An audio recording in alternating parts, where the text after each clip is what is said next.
Hi guys, I hope you guys are doing well. So Shaurya Vivek channel पर आप सबका बहुत बहुत स्वागत है। आज एक इम्पॉर्टेंट वीडियो है। This is related to Chandramohan, जो अपने एसएसबी में रिकमेंड हुए हैं। गांव से, देहात के इलाके से आते हैं और एक लंबी जर्नी रही है इनकी रिकमेंडेशन तक, तो उसको देखेंगे।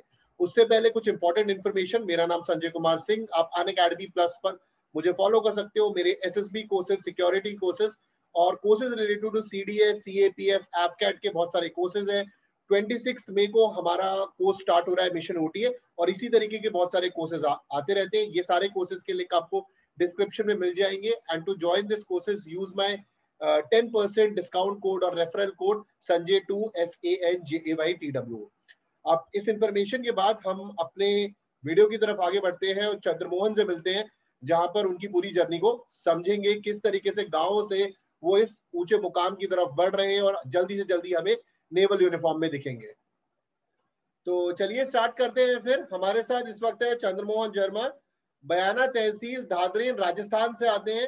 बड़ा ही लंबा सफर रहा है इनका एसएसबी में रिकमेंड होने का। और जो आप मुझसे बार बार बोलते रहते हो कि सर कोई गांव का बच्चा है, कोई, आप शहरों के बच्चों के बहुत इंटरव्यूज लेते हो, बट कोई गांव का बच्चा है जिसने तकलीफों से निकल के ऊपर की तरफ बढ़ा है, अंग्रेजी की उसे प्रॉब्लम रही है, तो Chandramohan Sharma is the right example. NSB Kolkata INET entry के लिए रिकमेंड हुए हैं। Navy is one of the most sophisticated forces of the arm for the country, उसके लिए रिकमेंड हुए हैं। आइए आज हम इनकी जर्नी को समझेंगे। And he is an inspiration to all of us. And most importantly, जो वो बच्चे जो सोचते हैं जिनको अंग्रेजी में तकलीफ है, गांव से आते हैं, विलेजेस से आते हैं और कॉन्फिडेंस की कमी है, I am telling you, is one of the best candidates to give his example. और ये अपनी सारी कहानी को आप बयान करेंगे ताकि आप समझे। तो hi Chandramohan, and first of all congratulations. Thank you sir, a lot of thanks. ठीक है, तो चंद्रमोहन, सबसे पहला सवाल, ये बाल कैसे काटे? सर ये आत्मनिर्भर ही है। तो ये देखिए, एक्चुअली सब शॉप्स वगैरह तो क्लोज है। ठीक है, तो शॉप्स क्लोज्ड है। तो he just told me sir, navy के अंदर तो खुद के बाल काटना भी सिखाते हैं। तो सर मैंने घर पे पहले ही सीख लिया है। ठीक है, तो very good, very good. He is just waiting for his academy to join. INET entry के through he has cleared the examination and then through the NSB Kolkata. सबसे पहले जो मेरा सवाल है ना, मैं इसको चंदू बुलाता हूँ। चंदू, मेरा सबसे पहला सवाल है, ये उन बच्चों के लिए, मैं एसएसबी पर तो आऊंगा, जिनको अंग्रेजी से बहुत डर लगता है। तुमने खुद फेस करा है, जो अंग्रेजी से कंफर्टेबल नहीं है, ये कैसे सरवाइव करे? मतलब एक तो सर्वाइवेबल इंग्लिश का मतलब इनको समझ में नहीं आता है। अभी तुमने देखा होगा चैनल पे मेजर पवन कुमार शौर्य चक्र का भी वीडियो है, वो भी चूरू से आते हैं, वो भी सर्वाइवेबल इंग्लिश की बात कर रहे हैं। ठीक है, जब मैं उनका इंटरव्यू ले रहा था तो मुझसे एक बार पहले बोल रहे सर, थोड़ा सा ना इंग्लिश में थोड़ा सा हार्ड टाइट है, बट बाकी सब बहुत बढ़िया, और वो बहुत ज्यादा बढ़िया है उनका।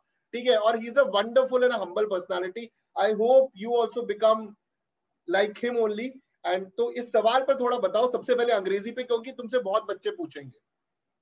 सर जैसे 12th तक तो मेरा हिंदी मीडियम ही था। उसके बाद में जब मैं बीटेक में आया फर्स्ट ईयर में, तो मतलब काफी स्ट्रगल ऐसे फील हुआ। मैं लिख लिख के मतलब प्रैक्टिस करता था। उसके बाद में मैंने क्योरा पे लिखना स्टार्ट किया, तो मतलब मेरे जो सेंटेंस फ्रेजिंग वगैरह थी वो काफी अच्छी इंप्रूव हो गई। तो मतलब राइटिंग स्किल तो काफी ऐसे इम्प्रूव हुई। और जो मतलब लिसनिंग वाला पार्ट था, तो वो मैं क्लासेस लेता था, फिर मूवीज या फिर उनसे, और फिर आपकी क्लासेज वगैरह कोर्स में भी मतलब जो इंग्लिश में ही चलते थे। फिर वो मेन प्रॉब्लम आती है अपने को स्पीकिंग वाले पार्ट में। तो उसका बस यही है कि एक तो आपको उसके लिए कॉन्फिडेंस होना जरूरी है। तो मतलब आप एक तरीके से इमेजिन कर पा रहे हो कि आप बोल रहे हो जीडी में, या फिर आप नर्वस फील कर रहे हो उस टाइम पे, तो मतलब पहले से प्रॉपर आपको एक स्ट्रॉन्ग फीलिंग आना जरूरी है कि हाँ मैं बोल पाऊंगा। तो बाकी दोनों पार्ट तो इजीली हो जाते हैं, बट जो मेन प्रॉब्लम आती है वो स्पीकिंग वाले पार्ट में आएगी। तो उसके लिए बस यही कि वो थोड़ा टाइम लगेगा, बट आप जैसे सेंटेंस फ्रेम कर पा रहे हो, तो लिखने में कर पा रहे हो, तो बस इतना रहेगा कि माइंड से उसको बस मुंह पे लेके आना है। मतलब एक तरीके से आपको बस फ्लो करना है, तो वो इजीली हो जाएगा। तो स्टार्ट यही है कि पहले आप लिसनिंग से करो, फिर सेंटेंस फ्रेज करो, मतलब राइटिंग पे आओ, और उसके बाद में फिर स्पीकिंग ऑटोमेटिक होती चली जाएगी। तुम कुछ रिसोर्सेज बताना चाहोगे बच्चों को जिसको वो रेफर कर सकते हैं? एक्चुअली मैं यही है कि आप लिखना स्टार्ट करोगे तो ज्यादा बेटर रहेगा। बाकी एयर इंडिया की जो आते हैं, जो all air India India radio के, की बात कर रहा है वो। हाँ हाँ यस सर, उनका वो कंटेंट भी अच्छा है, आपका साथ साथ में वो भी इम्प्रूव होगा। वो जीडी के लिए बहुत अच्छा काम आएगा। मतलब उनका बिल्कुल बायस नहीं होता, कुछ भी बहुत अच्छा है, पॉजिटिव नेचर में आता है।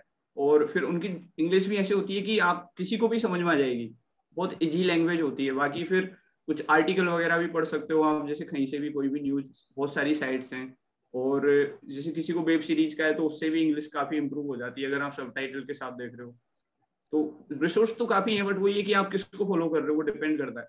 और उसको ना जैसे एक पन दो काज वाला भी हो जाता है अगर आप जैसे प्रोडक्टिव रिसोर्स फॉलो कर लोगे तो, कि कुछ काम की चीज देख ली या फिर जैसे कोई डिस्कशन सुन लिया, ORF का कोई बुक डिस्कशन चल रहा है, कुछ चल रहा है, तो वो साथ में प्रोडक्टिव भी आ जाएगा, मतलब आपने इंग्लिश तो हुई हुई साथ में नॉलेज भी आ गई। वरना मूवी से ये कि बस वो टाइम भी जाएगा बट इंग्लिश तो आई, बट वो थोड़ा कम प्रोडक्टिव रहा, ठीक है। तो वो डबल चीज हो जाएगी। बिल्कुल चंदू, तुम खेती भी करते हो, गांव में भी रहते हो, तुमने सब करा, मतलब you come from that humble beginnings. ये ये सर बच्चे वो जब, पेरेंट्स करते हैं, हाँ बोलो तो बोलो। पेरेंट्स करते तो वो करना ही पड़ता है, आप उसको ऐसे नहीं कर सकते कि हाँ नहीं मैं तो पढ़ता हूँ तो मैं नहीं करूंगा। वो तो अब आपके सामने पेरेंट्स कर रहे हैं तो आप ऑटोमेटिकली करोगे।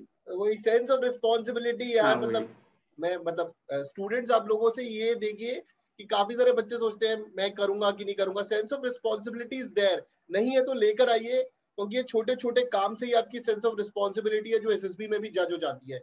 और चंदू, मेरा सवाल तुमसे ये था कि तुमने खेती करी है, तुम गांव में हर चीज करते हो, ये जो गांव के बच्चे आते हैं जो वीडियो में कमेंट करते हैं कि इन ये बच्चे इंस्पायर्ड बहुत है, ठीक है, ये बच्चे हार्डवर्क करने के लिए भी बहुत तैयार है, तुम्हें क्या लगता है इनकी मेन दिक्कत कहां पर है और ये कैसे उससे आगे निकल सकते हैं? एक्चुअली एक तो मेन प्रॉब्लम है कि ना इनका एक्सपोजर बहुत कम रहता है। मतलब आप जैसे कोर्स भी देखोगे, 12th तक तो मैं मेरा भी कुछ नहीं था, हाँ। मतलब 12th के बाद में जब ग्रेजुएशन में मैंने एक्सपोजर होता है जिसका भी होता है उसका, तो अब ग्रेजुएशन में बहुत सारे लोग इन्वॉल्व नहीं हो पाते प्रोसेस में, या फिर एक्चुअली आजकल तो ग्रेजुएशन भी वो से मतलब प्रोजेक्ट्स वगैरह भी नहीं करते हैं, फिर क्लासेज में भी लिमिटेड ही वो रहता है। तो आप जितना इन्वॉल्व हो पाओगे उतना ज्यादा बेटर है, आपको सीखने के लिए मिलेगा, सब कुछ है। अब मेरा ये था कि प्रोजेक्ट्स वगैरह बहुत सारे किए थे, मतलब 4 साल में ऑलमोस्ट 20+ प्रोजेक्ट थे। तो हर महीने कहीं ना कहीं आना जाना लगा रहता था, लोगों से डील करना है, स्पॉन्सरशिप लाना है, तो वो कहीं ना आपको इफेक्ट कर रहा होता है। जैसे कि ट्रेन, अब 25 लोगों की टीम होती है, उनका ट्रेवल मैनेजमेंट करना है, व्हीकल का ट्रेवल मैनेजमेंट करना है, कुछ भी है, तो फिर एक तरीके से आप सीखते हो कि हाँ बाहर जा रहे हो तो मार्केट में कैसे वो आपको कैसे डील करना है किसी बंदे से। अब हम लोगों ने ऑलमोस्ट 2 लाख की स्पॉन्सरशिप का जुगाड़ किया था। तो अब आज के जमाने में आप 200 रुपये नहीं मांग सकते किसी से, कोई नहीं देने वाला, तो वो सारी चीजें स्किल धीरे धीरे आ जाती है। तो आप इन्वॉल्व हो गए तो बस वो इन्वॉल्व वाला प्रोसेस है वो जीरो से स्टार्ट होता है सबका। बहुत से लोग वो हेजिटेशन में नहीं कर पाते।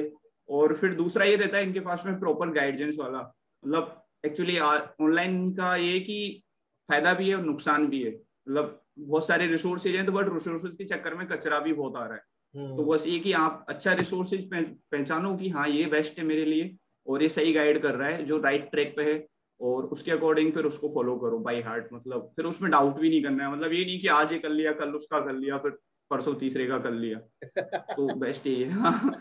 ठीक है।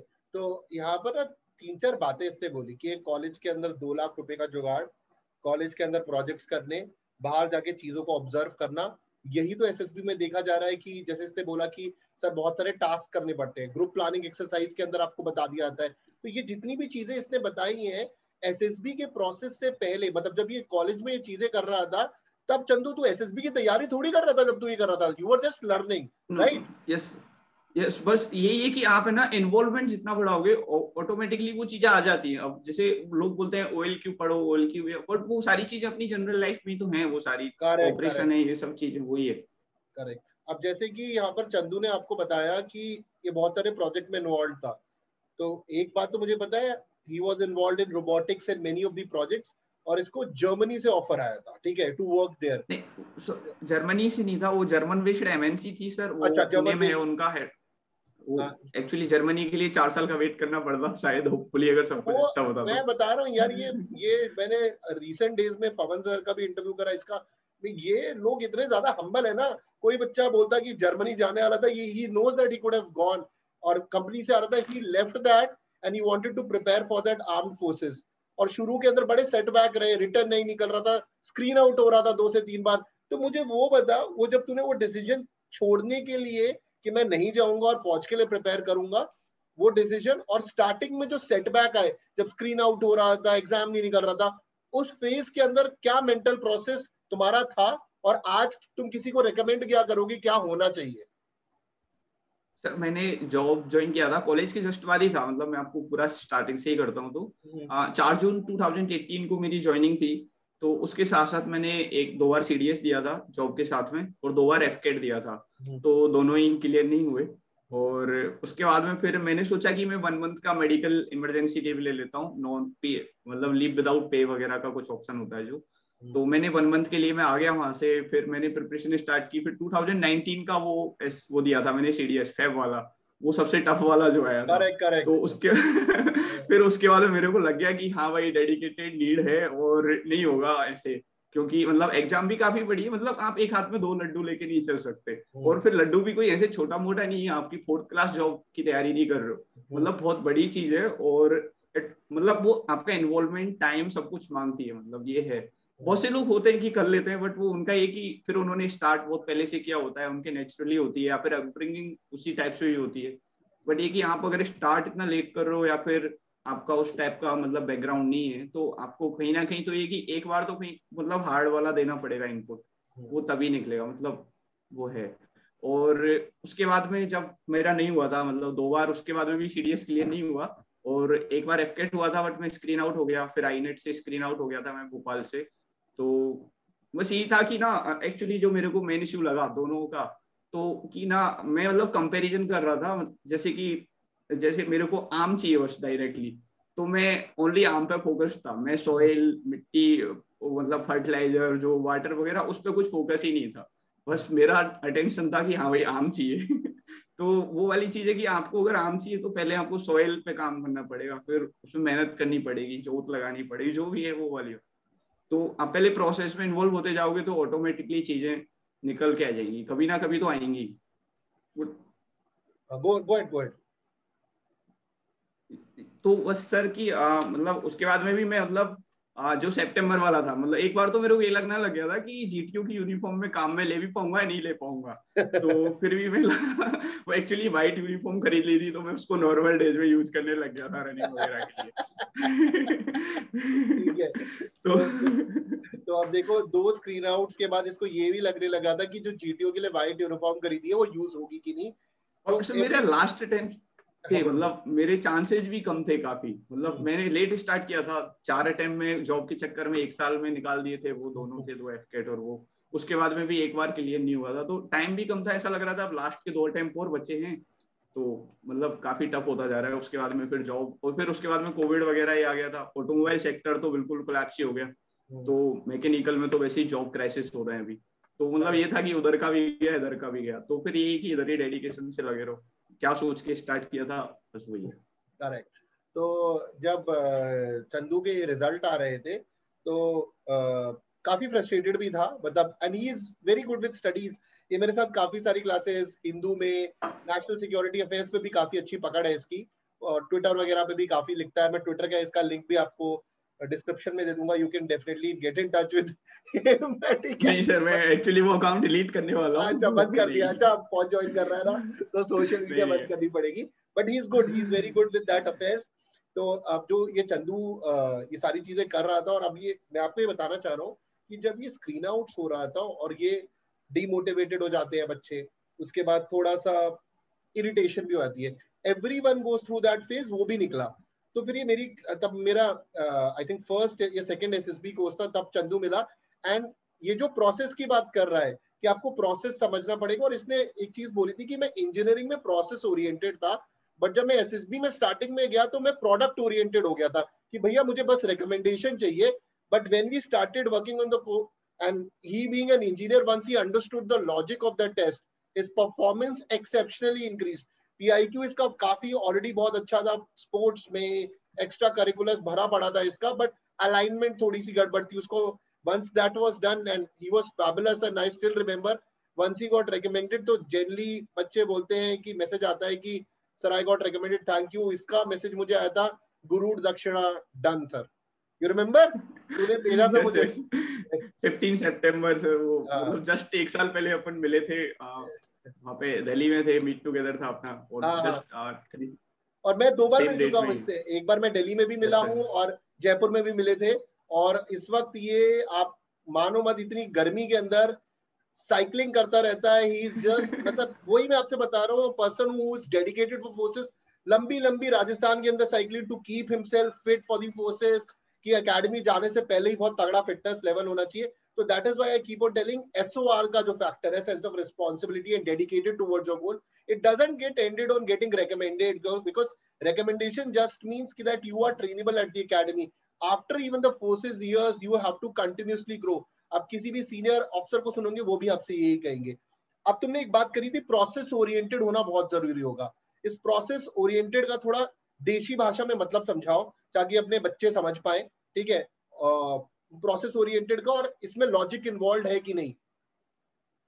सर जैसे मेरा फर्स्ट एसएसबी था ना आईनेट का, मैं उसमें स्क्रीन आउट हुआ था, तो जो मेरे को मेजर इश्यू लगा, मैंने बाद में आके जो मतलब जो इंट्रोस्पेक्शन किया, तो उसका यही था कि मैं जैसे ही जो जीटीओ सर थे वहाँ पे, मतलब शायद ज्यादा नहीं होगा उनको, मतलब 5 to 8 ईयर की सर्विस हुई होगी मे बी, तो मेरे को लगा कि हाँ मैं उनसे कंपेयर कर रहा था कि ये लोग सर्विस में हैं, ये हैं, तो अब वो एक तरीके से था कि मैं खुद को 8 ईयर फ्यूचर में जाके कंपेयर करने लग गया कि मैं ऐसा हो पाऊंगा नहीं हो पाऊंगा। तो बात ये है कि कहीं ना कहीं वो लैग आ गया कि गांव बसा नहीं, आगे भिखारी पहले आ गए, तो बात वही हो गया। हाँ, वो जैसे तो, वो तुमने इंस्टाग्राम पे स्टेटस डाल के रखते हैं, द फ्यूचर एसएफ ऑफिसर, और फिर एसएसबी जाने से पहले डालते हैं ना, going to kill in the SSB. हाँ वो होता है, वो 16 to 20 तक होता है, 20 के बाद में हटा देते हैं वो, तो वो ऐसा लगता है कि हाँ इजीली हो जाएगा सब कुछ, बट आपको ना कहीं वो ये कि अगर आपको, वो मैंने पहले ही बोला था कि अगर आपको आम चाहिए तो पहले आपको सॉइल के बारे में सोचना पड़ेगा, फिर आपको सीड सोचना पड़ेगा, फिर आपको मॉइस्चर चाहिएगी, फिर सनलाइट चाहिएगी, फिर उसके बाद में जो भी फर्टिलाइजर है, जो भी सॉइल के लिए रिक्वायरमेंट है वो चाहिएगा, फिर उसके बाद में पत्ते आएंगे, फिर वो पेड़ बड़ा होगा, आपको बचाना भी पड़ेगा उसको, आंधी में टूटेगा भी, तो उसके बाद में फिर वो पेड़ बड़ा होगा, फिर आम आएगा। अब वो है कि किसी किसी के वो मतलब पहले से ज्यादा मतलब उन्होंने ग्रो कर लिया है सीड, मतलब आपको कहीं ना कहीं देना एक बार पड़ता ही है, फिर उसके बाद में चीजें थोड़ी इजी होने लग जाती हैं जब आप एक बार प्रोसेस समझ जाते हो। अब इसी चीज को तुम एसएसबी की लैंग्वेज में समझा पाओगे? सर एसएसबी की लैंग्वेज के रिगार्डिंग, जैसे कि आपका कोर्स, अब मैं आपके कोर्स से रिलेट करता हूँ, जैसे आपके कोर्स एज है, मतलब बहुत सारे लोग बोलते हैं कि 2 मंथ प्लस चलता है, 3 मंथ का चलता है, तो अब बाकी 7 डेज में भी करा रहे हैं बहुत सारे लोग, मतलब जो कोचिंग्स वगैरह है वो 15,000 लेके 7 डेज में भी करा रहे हैं, बट प्रॉब्लम है कि आप वहाँ पे 7 डेज में बस वो एक तरीके से गो थ्रू हो जाओगे, जैसे एसएसबी दे के आए हो, बट आपको खुद को सीखने के लिए कुछ नहीं मिलेगा। तो अब जैसे आप एक लॉन्ग कोर्स में इन्वॉल्व रहते हो, तो आपको एक तो ये रहता है कि आप खुद को जज करना सीख जाते हो, मतलब धीरे धीरे वो माइंडसेट एक तरह सबकॉन्शियस माइंड में फिट होने लग जाती हैं चीजें, तो आप, और वो माइंडसेट होना जरूरी है। अगर मैं बोलूं कि मैं आज एसएसबी जाऊं सेम मतलब जो मैं गया था पुराने माइंडसेट साथ, तो मैं आज क्लियर नहीं कर पाऊंगा, सीधी सी बात है, क्योंकि मेरा वो फ्लो टूट गया है, वो थॉट प्रोसेस है वो खत्म हो, मतलब वो ब्रेक लग गया उसमें। तो इसलिए ही होता है कि मैं दोबारा भी गया था दिसंबर में, तो स्क्रीन आउट हो गया था, क्योंकि वो मैंने बीच में थोड़ा पॉज आ गया था, तो वो वाला, इसलिए लंबा कोर्स ज्यादा बेटर है, मतलब आप प्रोसेस के साथ जितना इन्वॉल्व रहोगे, जितना सोचोगे उसको, उतना ज्यादा बढ़िया है। ठीक है, तो अभी देखिए प्रोसेस के साथ रहना बहुत ज्यादा इंपॉर्टेंट है, and he is also an example. ऐसे हमने बहुत सारे देखे हैं। चंदू का सीनियर है अमित, तो Amit right now as a sub lieutenant in the navy, he got recommended for the navy and the next SSB he got screened out. तो चंदू, ये वाला जो सवाल है ये है कि रेकमेंडेड कैंडिडेट हर एसएसबी में रेकमेंड होता रहेगा कि उसे जीरो से स्टार्ट करना पड़ेगा हर बार? सर उसके लिए बस एक एक्सपोजर वाला फायदा रहता है, बाकी तो चीजें डिफिकल्टी हो जाती है। और ऐसा कुछ नहीं है कि रिकमेंडेड हो गया तो दोबारा होगा, ऐसा बिल्कुल भी नहीं लिखा है कहीं भी। मैं जब दोबारा एसएसबी में गया था तो एएफएसबी गांधीनगर था, तो गांधीनगर से मेरा क्लासमेट रिकमेंडेड था आईएफ पायलट के लिए, उसका कोर्स चल रहा है, तो उसको सेकंड में एफकेट के लिए दोबारा से स्क्रीन आउट कर दिया। हम 10 लोगों का बैच था जो ओनली रिकमेंडेड थे सारे सारे, तो सबको वापस भेज दिया था। मेरे साथ जो कोलकाता रिकमेंड हुआ था वो भी स्क्रीन आउट हुआ, वो पहली बार स्क्रीन आउट हुआ 10 एसएसबी में, उससे पहले वो 9 बार कॉन्फ्रेंस आउट हुआ था, एक बार रिकमेंड हुआ था तो इसका 11th था, तो 11th में पहली बार स्क्रीन आउट हुआ। तो ऐसा कुछ जरूरी नहीं है कि हाँ भाई ये हो ही जाएगा। ठीक है, ठीक है, but right now is under training. हाँ वो जो, हाँ पहले उसका 27 जनवरी से स्टार्ट हो गया था कोर्स, तो उसका एयरफोर्स वालों ने थोड़ा जल्दी। तो ये जो अपना स्वप्निल रेकमेंड हुआ है, स्वप्निल से एक टर्म सीनियर हो? सेम हाँ, यस। तो तुम्हारा फ्रेंड की पासिंग आउट जुलाई में है? मेरे को पासिंग आउट का नहीं पता, अभी कांटेक्ट नहीं हो पाया, बट जो गया था उससे पहले बात हुई थी, तो मतलब 27 जनवरी को स्टार्ट हुआ था, तो जुलाई में शायद हो जाएगा उनका। ठीक है, ठीक है, अगर कुछ। अब वो 1.5 ईयर्स के हिसाब से, ठीक है। तो चंदू आगे बढ़ते हैं। एसएसबी के अंदर जो तुमने पहली गलतियां करी, उसके बाद तुम जैसे बता रहे हो तुम प्रोसेस ओरिएंटेड बने। प्रोसेस ओरिएंटेड बनने के लिए सेल्फ इंट्रोस्पेक्शन, सॉले लेके मैं बोलता हूँ कि खुद को जानना बहुत जरूरी है। ये सेल्फ इंट्रोस्पेक्शन मुझसे कई बार बच्चे पूछते हैं, सर ये कितने दिन में खत्म हो सकता है? 2 दिन में, 3 दिन में, 24 घंटे में, 4 दिन में? कितना टाइम लगेगा इसे खत्म करने में? सर एक बहुत कॉम्प्लिकेट है, मतलब मैं इसे 2 दिन 3 दिन ऐसे नहीं बता सकता। आप जितना बट फास्ट करोगे ना उतना ज्यादा मिस्टेक के चांसेज हैं। मुझे लगता है तो इसमें कम से कम 1-1.25 महीना तो आराम से लगेगा। हाँ, मतलब आपको प्रॉपर डिटेलिंग में जाओ। इवन मैंने भी क्या किया था कि जैसे मैं 8th क्लास से जो मैंने मेरा पूरा एक फ्लो चार्ट बनाया 2000 जैसे, जिसमें भी 8th क्लास में था तो मेरे क्लोज भाई कौन कौन थे, कैसे स्कूलिंग का क्या था बैकग्राउंड, जो भी उसके रिगार्डिंग 5-6 कीवर्ड्स थे। तो फिर 9th क्लास में क्या हुआ, 9th क्लास में टीचर्स के नेम क्या क्या थे, कौन क्या पढ़ा था, तो वो एक मैंने पूरा फ्लो चार्ट के हिसाब से बनाया। तो 9th क्लास में क्या प्रॉब्लम थी, 10th में, फिर वो आपको वो एक तरीके से इंट्रोस्पेक्शन ही हो गया। और फिर मैं तो इतना डीप हो गया था कि मैंने तो एनेक्डोट बनाना स्टार्ट कर दिया था। जैसे मैं इंटरव्यू के लिए आपको, मैं अगर आप थोड़ा टाइम दें तो। बिल्कुल बिल्कुल बिल्कुल। जैसे लोग इंटरव्यू के लिए ना अप्रोच पूछते हैं कि क्या होना चाहिए क्या नहीं होना चाहिए, जो स्पेशल अपना इंटरव्यू होता है ना आईओ वाला जो लेते हैं इंडिविजुअल इंटरव्यू, तो उसके लिए मैंने क्या किया था, मतलब सोचता रहता था तो मेरे दिमाग में कैसे अपने फिजिक्स पढ़ रहा था, तो उससे मैंने पैरेलल ड्रॉ किया। जैसे अपन इलेक्ट्रॉनिक कॉन्फ़िगरेशन होता है ना अपना, आफाओ नियम पे 1:2 2:2 वाला। तो जैसे कि अपन मतलब आप खुद को ना एज ए न्यूक्लियस कंसीडर करो, और फिर आप जो सेल्स बनाओगे KLMNO जो नेक्स्ट आती जाती है, उसमें इलेक्ट्रॉन कैसे फिल करते हैं 2n² रूल से, 2 2 8 18 32। तो उसका रूल क्या हो गया था कि आप जैसे इलेक्ट्रॉनिक कॉन्फ़िगरेशन करोगे तो पहले 1s में जाएगा, फिर 2s2, फिर 3s2।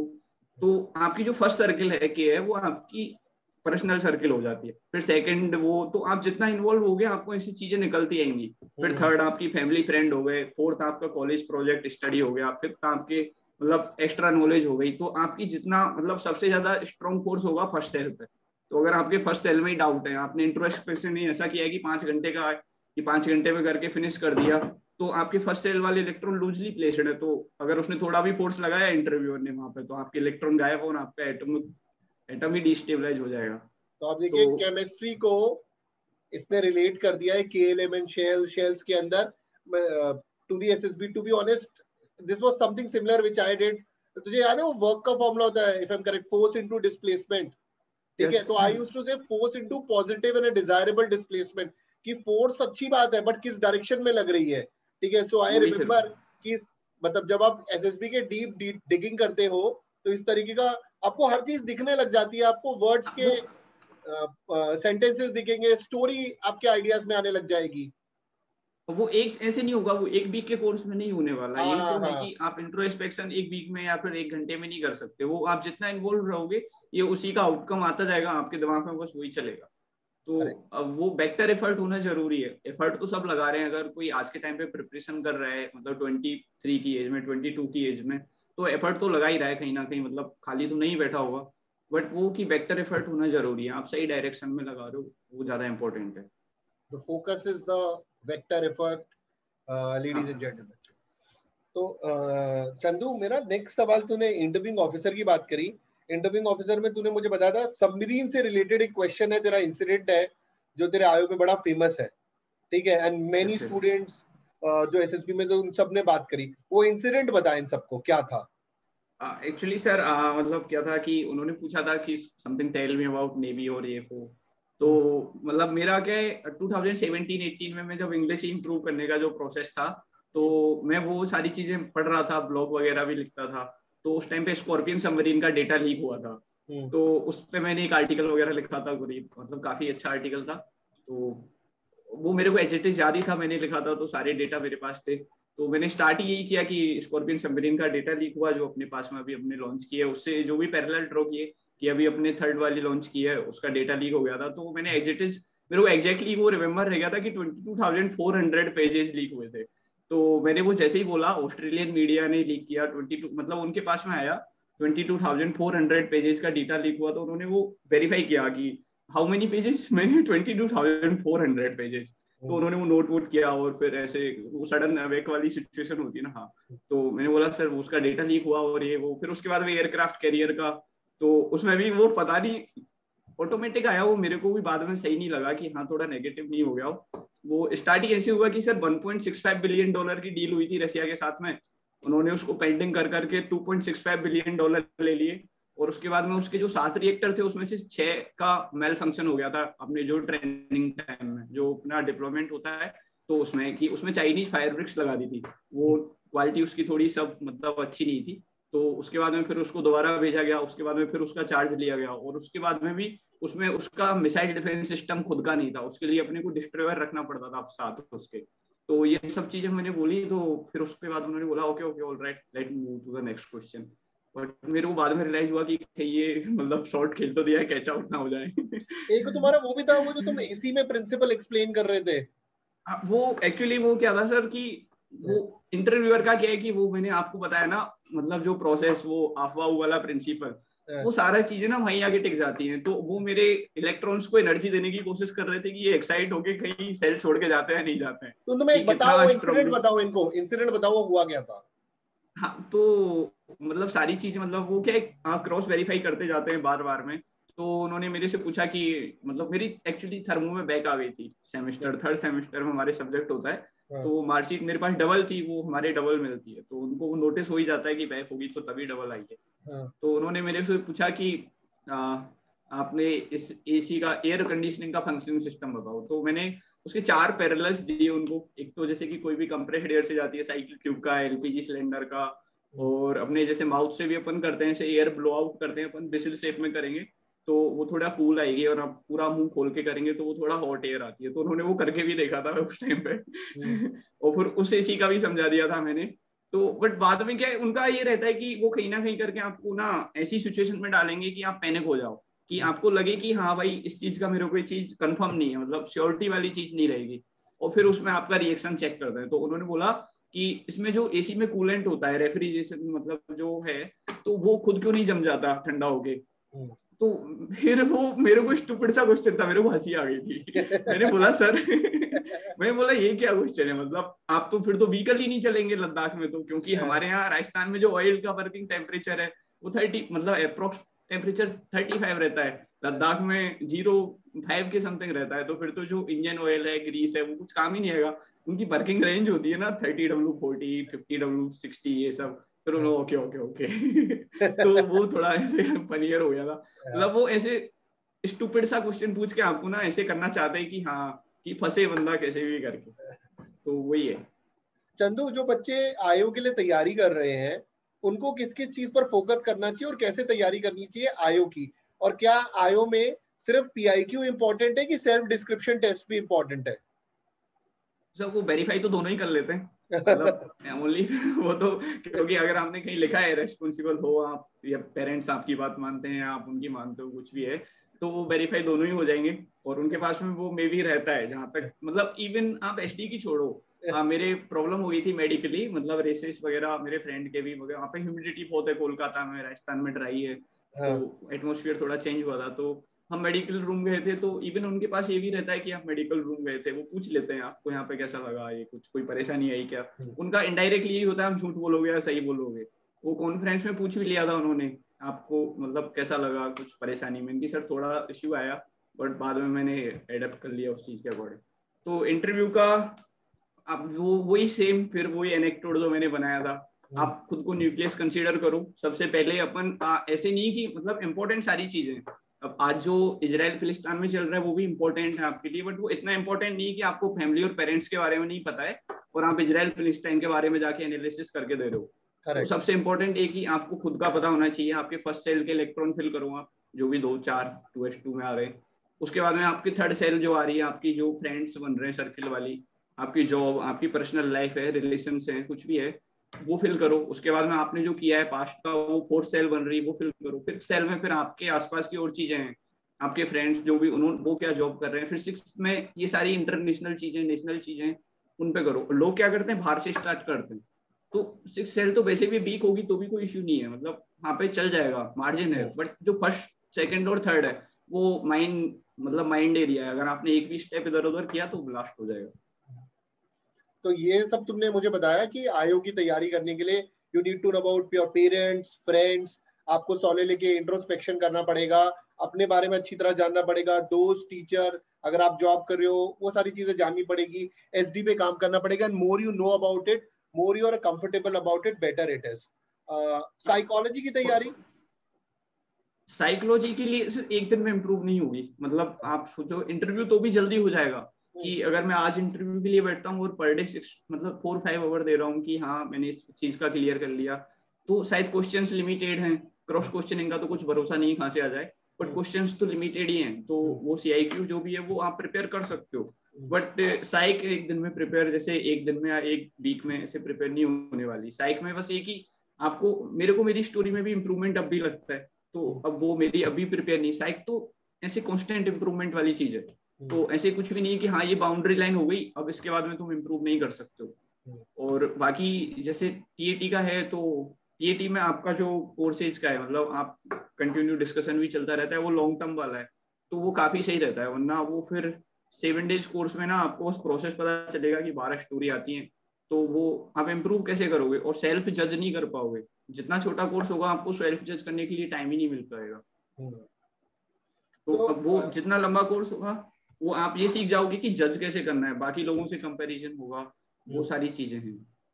मैंने एक चीज बहुत कॉमन देखी है साइकोलॉजी में चंदू, ये मैंने देखा है, अब तो मुझे बताना तुमने SSB में देखा है कि नहीं। शाम के बच्चे, जैसे कल साइकोलॉजी आज स्क्रीन इन हुए बच्चे, और शाम को वैसे स्टोरी रटते रहते हैं, ये स्टोरी, ये फोटो पे ये लिखूंगा, ये लिखूंगा, इस पे ये लिखूंगा, और वो ठूसने की कोशिश करेंगे। क्या तुमने ये देखा है कि तुमने नहीं देखा है? First, and second, is this the right approach to go to 50 story को याद करके वहां पे फिक्स कर दिया जाए? हाँ सर, मेरे ग्रुप में ही था, मैं चेस्ट नंबर नहीं बताऊंगा। तो एक्चुअली उसने सारी स्टोरी उसकी यही थी कि मतलब उसके पास एक बुक थी, बुक का नाम भी नहीं बताऊंगा, प्रमोशन नहीं करना। तो वो सारी स्टोरी वो बुक के बेसिस पे थी कि मतलब सारी स्टोरी करंट अफेयर पे, ये चल रहा है वो चल रहा है। तो आप ऐसे नहीं है कि थीम आपने कहीं से चुराई और आपने वो भर दी, तो आपको कहीं ना थीम ऐसे सर्च करनी पड़ेगी। इसके लिए भी फिर मैंने वही, अब वो दोबारा से वही डीप वाला कॉन्सेप्ट आ रहा है। एक्चुअली स्टोरीज में क्या होता है, लोग क्या करते हैं, जैसे अपने बेल होती है, आपने देखा होगा, हरी भरी रहती है, खूब लंबी चौड़ी, बट वो उसकी जड़ें गहरी नहीं होती हैं।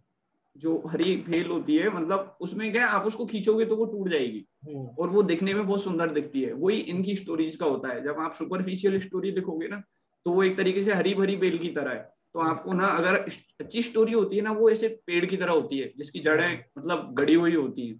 बट वो पेड़ हो सकता है सूखा हो, जैसा भी हो, मतलब अच्छे फूल फल नहीं आ रहे हो, देखने में अच्छा नहीं लग रहा हो, बट वो अच्छी स्टोरी होगी। बट अगर आपको स्टोरी सुपरफिशियल करनी है, स्ट्रेच कर देते हैं लोग, बच्चा को मतलब 2 साल का है या 4 साल का है, उसको जॉब दिला देंगे, न्यूक्लियर साइंटिस्ट बना देंगे, ये कर देंगे वो कर देंगे, आप लड़कियों को लड़का बना देंगे, कोई मरा हुआ है उसको शवासन दे देंगे। हाँ, वो ऐसे शॉर्ट टाइम स्पेन है ना वो छोटा रखो, बट उसमें जो आपने डिटेलिंग है ना वो ज्यादा करनी है। ऐसे नहीं कि आपने वो, बात कर रहा है तो हाँ तो वो, हाँ मतलब शॉर्ट टर्म भी ठीक है, मतलब बट डेप्थ होनी चाहिए स्टोरी में। कि आपने किया तो सब लोग अच्छा ही करते हैं, मतलब सब लोग अच्छा अच्छा दिखाएंगे ब्यूटीफुल, बट किया कैसे है वो ज्यादा इम्पोर्टेंट है। यस, वो, और वो तभी आएगी जब आपने कहीं ना कहीं इन्वॉल्व हुए हो आप सेम सिचुएशंस में। कि जैसे बहुत से लोग थे, अभी मैं मेरे भाई का SSB के में गया था, तो वहाँ पे ज्यादातर लोग TES वाले थे, तो 12th स्टैंडर्ड वाले बच्चे हैं। तो वहाँ पे ज्यादातर बच्चों ने, किसी ने कॉलेज फेस्ट ऑर्गेनाइज करवाया, किसी ने कुछ ऑर्गेनाइज करवाया, क्लास में कोई कल्चरल इवेंट ये, तो बट ये कि उन्होंने कल्चरल इवेंट ऑर्गेनाइज करवा दिया, बट किसी का ये नहीं था कि करवाया कैसे। तो 1-2 बच्चों ने बात की, ट्रेन में हम आ रहे थे, तो मैंने उनको यही बताया कि कल्चरल इवेंट ऑर्गेनाइज कराया, तो तुम लोग पहले प्रिंसिपल के पास में अपना आइडिया लेके गए, उन्होंने अप्रूव किया, उन्होंने तुम्हें रूम दिया होगा, कोई प्लेग्राउंड का कोई पार्ट दिया होगा, टाइम स्लॉट दिया होगा, तुमने इवेंट के लिए कुछ पंपलेट्स बनाए होंगे, टीम सेलेक्ट की होगी, वॉलंटियर्स लाए होंगे, तो वो कुछ शो ही नहीं करते। तो अब आप इन्वॉल्व भी नहीं होगे तो आपको पता कैसे चलेगा, अरे ये भी चीजें होती है। तो इन्वॉल्वमेंट वही फिर ज्यादा जरूरी है, अगर आप इन्वॉल्व हुए हो तो आ जाएगा वो निकल के। एक मुझसे चंदू बार बार क्वेश्चन पूछा जाता है कि सर अगर हमारे हॉबीज और इंटरेस्ट नहीं होंगे तो इससे कोई फर्क पड़ता है SSB में? तो मतलब किसी ना किसी कुछ तो होता ही है ना, मतलब exactly. जैसे कुछ हॉबी तो होएगी ना, मैं सो रहा हूँ तो मतलब कुछ तो सोएगा भी कितना बंदा, मतलब सोना भी हॉबी हो जाती है वैसे, बट कुछ तो करेगा ना, मतलब ये कि हाँ भाई बैठ के पेड़ की तरफ भी देख रहा हूँ तो नेचर गेजिंग हॉबी हो गई मेरी, मतलब उसको भी ऑब्जर्व कर रहा हूँ तो कुछ तो सीख रहा हूँ, वो कुछ तो होगा ही, ऐसा नहीं है।